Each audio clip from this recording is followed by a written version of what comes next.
I've had my M1 MacBook Air for about 7 months now. I'll tell you what, my opinion of it has changed over time. Is the M1 still good? Is the battery life still good? Is the MacBook Air still worth it? Depends. Let's talk about it.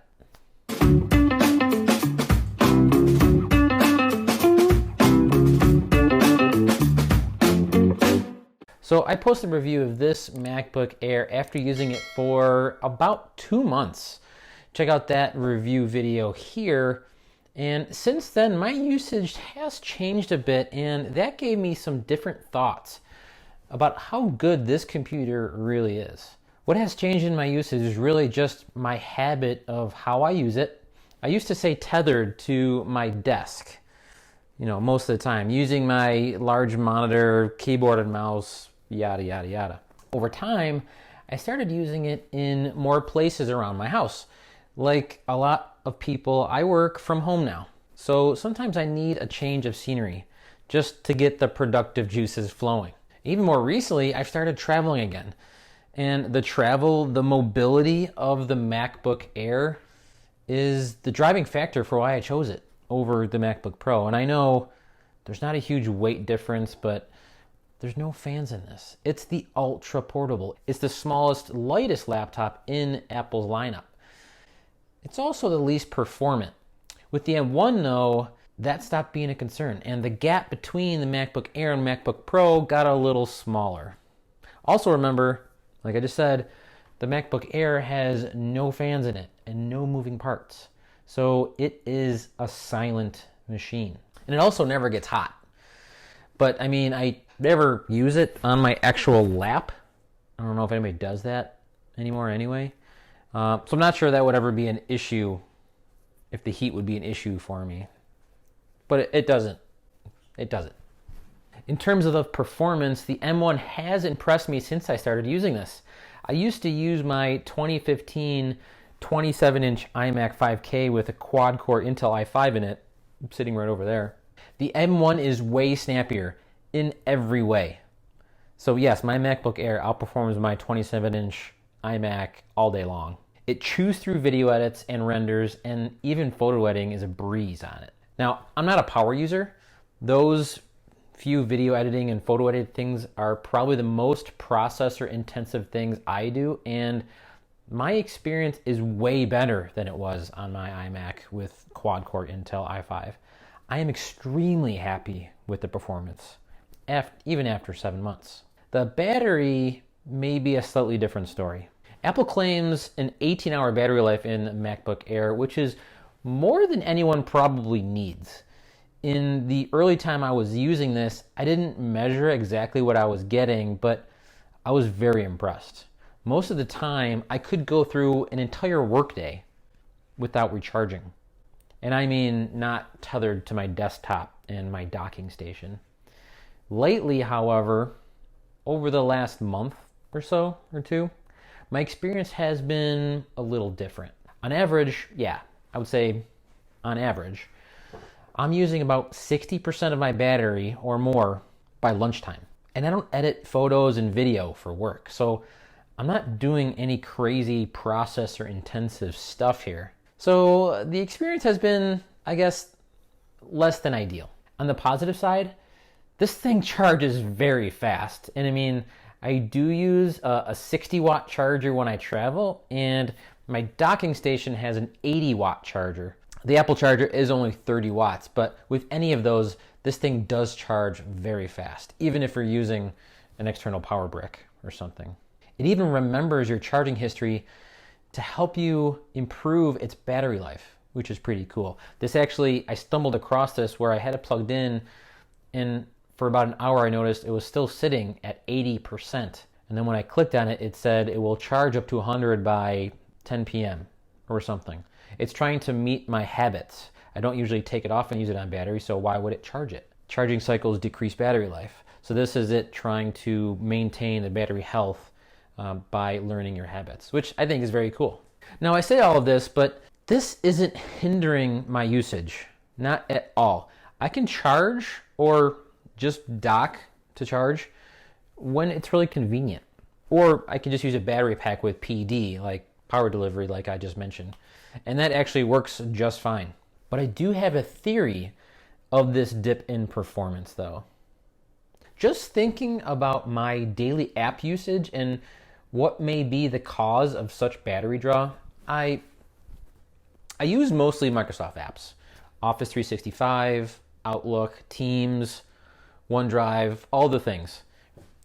Just about all of those, by now, are universal apps, meaning they were rewritten when the M1 and Big Sur was released to be able to run natively on both Intel and Apple Silicon. Two of these Microsoft apps are still Intel only though, Teams and OneDrive. Now, OneDrive operates in the background and probably isn't active very often, maybe only when I'm editing files and it's syncing to the cloud, things like that. It's Teams. That's the one I think is the main draw. Video conferencing in general is a main draw on battery. Not only does it use all the hardware, the camera, the mic, the speakers, but it also has to process all that video to enable the video conferencing. My theory is that Teams is just inefficient. And I say inefficient, but, well, it is. You see, on Macs with the Apple M1, if the application hasn't been rewritten to either be completely optimized for M1 or universal to run natively for Intel and M1, then it is operating through the Rosetta translation layer. What the heck is that? Rosetta is Apple's behind-the-scenes translation layer that enables applications written for the Intel instruction set to be able to use them on ARM-based processors, like the M1. Now believe me, this is an impressive thing. This isn't something you would notice as the end user. That's the beauty of what Apple did with Rosetta. It just works. It's all behind the scenes and it is very impressive. I can run Intel-based applications on my ARM-based M1 processor without even knowing it's translating behind the scenes. Let me keep going now.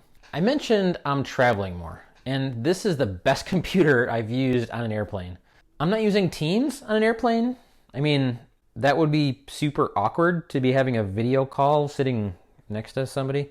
But while I'm using the MacBook Air on a plane, I lose maybe 5 to 10% of my battery.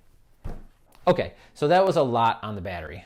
But there are other parts of this laptop that you or other people may care a little more about. Mostly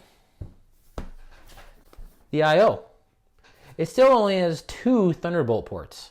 And let me tell you, this hasn't impacted my usage one single bit. I do have a docking station, as I already have mentioned, with all the extra ports you can ever want on it. And when I travel, I do take my USB-C dongle with me. But what's the big deal? Maybe we'll see HDMI or an SD card slot on the next MacBook Pro, but I still think only having Thunderbolt is completely fine. I'm probably in the minority here. I'll leave a link to some of the accessories I use below to make my life with Thunderbolt only completely fine. The screen on this has also never really been an issue for me. This does have a 100 nits less bright screen than the MacBook Pro. I've used it outside on sunny days occasionally, and it seems plenty bright enough. Honestly, unless I use a laptop that is brighter, I'll probably stay happy with it at this brightness. I do probably need to upgrade my external monitor because this display is just better. The resolution, the True Tone, and the P3 wide color gamut it has are all better than everything on my external display. So that's on my list to upgrade. The SSD performance is also still awesome, and I have 0 complaints. The speakers and webcam were 2 of the things I gave thumbs down in my 2-month review. But let me say, I rarely, if ever, use the built-in speakers for much of anything. So my opinion hasn't changed. They sucked before, and they still suck. The webcam, well, it wasn't upgraded in this model. It's still the 720p, but I'm not the one who looks at my video when I'm video conferencing. So I can't say I've ever noticed. Maybe it could be better, but how would that make my experience better? How? I'll tell you. if Apple added an ultra-wide camera and center stage to the MacBook Air, just like they did the M1 iPad Pro. They didn't even add that to the M1 iMac though, so we're unlikely to see that on future MacBook Pros, in my opinion. I am still super happy with this purchase. I'm just worried I'm going to want more when the next version of Apple Silicon is revealed.